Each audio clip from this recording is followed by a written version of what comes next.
भगवान का सांवरे का दीदार कब होगा? जब सांवरे से आंखों का आंखों से मुलाकात होगी।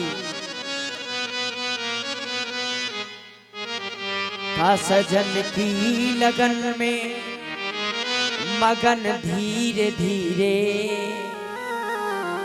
यो धरती पे धरती चरण धीरे धीरे।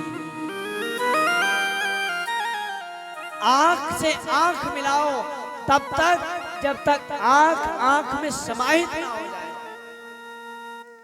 ये आंखों का पर्दा समाप्त हो गया, समझ लेना सांवरे सरकार का दीदार हो गया, और न तो कभी नहीं होगा।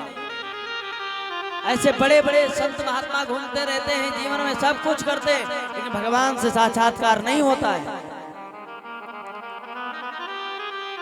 भगवान की कृपा तो ये है कि हम आप सब भगवान की कथा पे बैठे हैं। भगवान जो ही समझाया, व्यास जी की महाराज को वैराग्य आ गया, वापस आ गए। कौन किसका बेटा, कौन बेटा, कौन पिता, कौन माँ, सब तो एक ही है।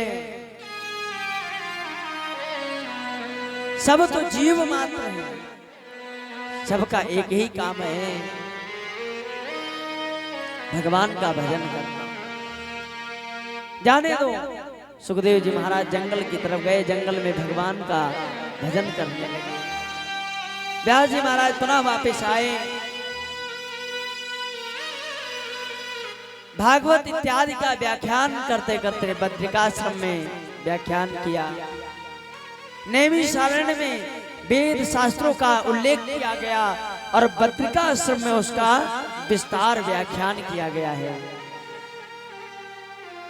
सुखदेव सूत जी महाराज कहते हैं, सौनकादि ऋषियों, अब मैं तुम्हें परीक्षित की फिर से कथा सुनाऊंगा। परीक्षित जी महाराज एक दिन की बात है, शिकार खेलने गए। शिकार खेलते खेलते बहुत दूर निकल गए और वहां से वापस आ रहे थे। जल प्यास लगी, कहीं जल नजर नहीं आया। शमीक महामुनि की कुटिया को देखा, दौड़ करके गए, अंदर देखा महात्मा बैठे हैं। महात्मा जी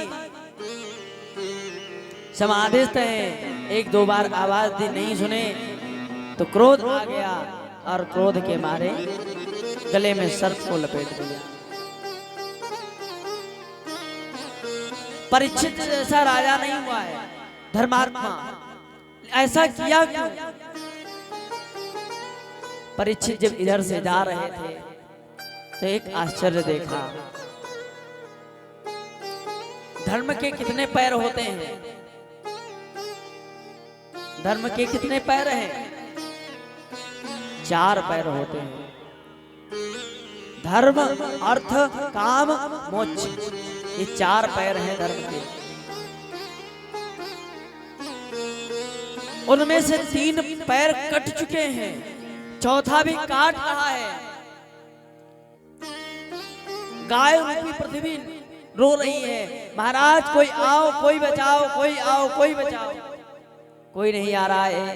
परीक्षित जी महाराज पहुंचे, हमारे राज्य में किसने अत्याचार फैलाया है? धनुष को उठाया, बाण चढ़ाया और जो ही मारने के लिए उद्यत हुए, तुरंत चीख करके दौड़ करके आया, महाराज कृपा करो। कौन हो? काले काले अवधूतों की भांति तुम दुष्टता कर रहे हो, तुम्हारा नाम क्या है? उसने बड़े प्रेम से हाथ जोड़ करके कहा, मेरा नाम कलयुग है।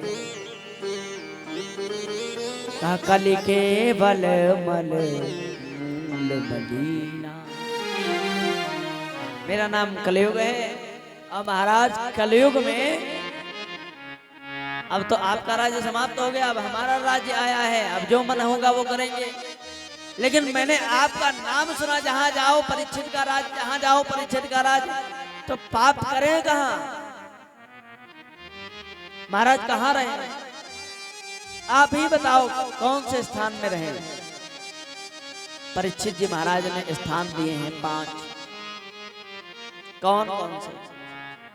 पहला स्थान दिया है जहाँ मदिरा पान होता हो, शराब का पान किया जाता हो, वहां पर कलयुग का निवास होता है। जहां पर वैश्याओं का नृत्य होता हो, वहां पर कलयुग का निवास होता है। और जहां पर जुआ खेला जाता हो, वहां पर भी कलयुग का निवास होता है। अब 4 जगह दे दी, कलयुग ने कहा ये तो सब बढ़िया चीजें दे दी महाराज, आपने स्थान बहुत अच्छे अच्छे दिए, लेकिन कोई ऐसा स्थान नहीं दिया जहां पर हम बैठ करके आराम कर सके। अब भैया मन में एकदम से विचार आया और परीक्षित ने कहा जाओ सोने में तुम्हारा निवास है। अब उसने सोचा सोने में मतलब सोना, और परीक्षित ने कहा जो ज्यादा सोए उसके अंदर।